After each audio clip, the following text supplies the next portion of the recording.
You know, we went through the MTV time period for music, and I think we're going through the YouTube time period for music now. I think we're really, really into it hardcore. Streaming, of course, but YouTube, visual, back to visual, creating visual for this stuff. I have yet another album trailer. Arctic Monkeys we did. What was the other one? Dawes the other day. Now Death Cab for Cutie to the mix. It's just clear that we've entered the YouTube era of music where people are going to create visuals to go along with their music, which I think is great. Now, what happened with MTV was everybody started worrying more about the visuals and the image as opposed to the music. So we got a lot of bad stuff just to get videos out there. I don't know if that'll be the same thing, but I think this will offer creators another interesting way.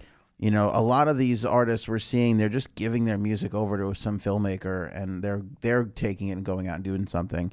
Or the artist themselves is like, I want to see this. I'd love to do that, you know. So I think it just adds another element to it. I think it's really cool. And as with YouTube, you can, you know, grab it on demand whenever you feel like. So I think it's really special. But clearly we're seeing something happening now and over the last few years, really now with these album trailers that are all being released on YouTube, which I'm happy to play for you on the air here, which is, you know, it's important to get that music out there. You know, some people don't even realize how big MTV was. You know, obviously, you know, like, all right, they broke bands and it was a huge thing and they killed some careers and they upstarted other careers. But like, I mean, I worked with people that worked over at MTV for a while there. They were running out to acts going, can we make a music video for you?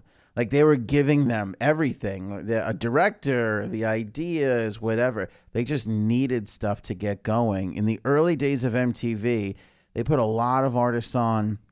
And there were some artists who passed thinking it was just going to be a craze and it wasn't going to work. And they would put them, MTV itself would put the money into making music videos for these artists just so they would have content to deliver. And, you know, YouTube not going that crazy, but people are definitely finding music that way. I know a lot of people do. And it's just an interesting time. I love it because we're getting trailers, which is exciting to me. It's not just for movies anymore. It's clearly for music. So Death Cab for Cutie just released a trailer. I'll play a snippet for you. And they announced a huge world tour. So new record, new tour. They have some dates scheduled for June and August here. But really August is that run. They'll go and start at Salt Lake City, Boise, Idaho. They'll hit Vegas. They'll hit Portland, Oregon, California, Arizona, Dallas, St. Paul, Chicago. They've got 2 nights scheduled right here in New York at the King's Theater in Brooklyn, then up to D.C., up to Boston, down to D.C., Virginia, Atlanta, Florida, and they'll wrap it all up in Brazil in November after ending this leg on October 23rd. Down in Orlando, Florida. The trailer, very cool. It is the band not the band. It is a camera moving through the woods to reveal the band and what we could assume might be some album cover artwork. We'll have to wait and see and get all the details. But you take a listen to this song right here.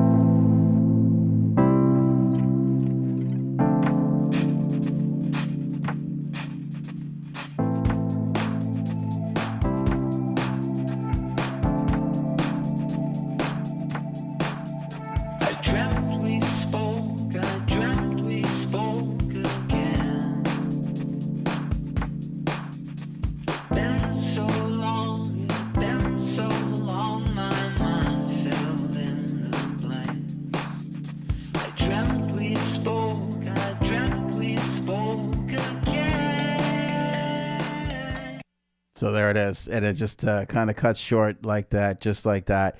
Death Cab for Cutie. New record. No title yet. We don't know.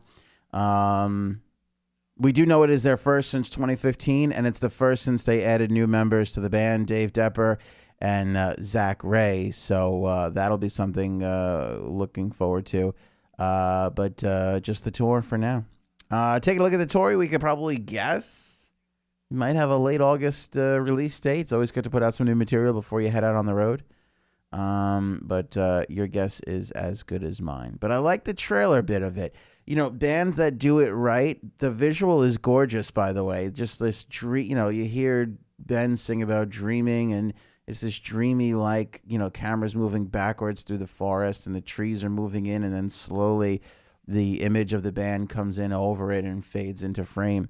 It's great. I love it. Again, I can't emphasize enough how wonderful it is to have visuals added to music. It just adds a whole nother level of context to what the material means and gives people who love the visual another chance to consume your content. I think it's super, super smart on behalf of the bands that are doing it the right way, because not every band does. A lot of bands just go, I don't know, we'll just throw the thing up there and it's a still image and whatever, and it kind of stinks. But the bands that are really good at creating and expressing themselves, they have this whole other layer that doesn't have to rely on, you know, the programming sense of an MTV, because they get to control it, because if people want to see it, they'll see it.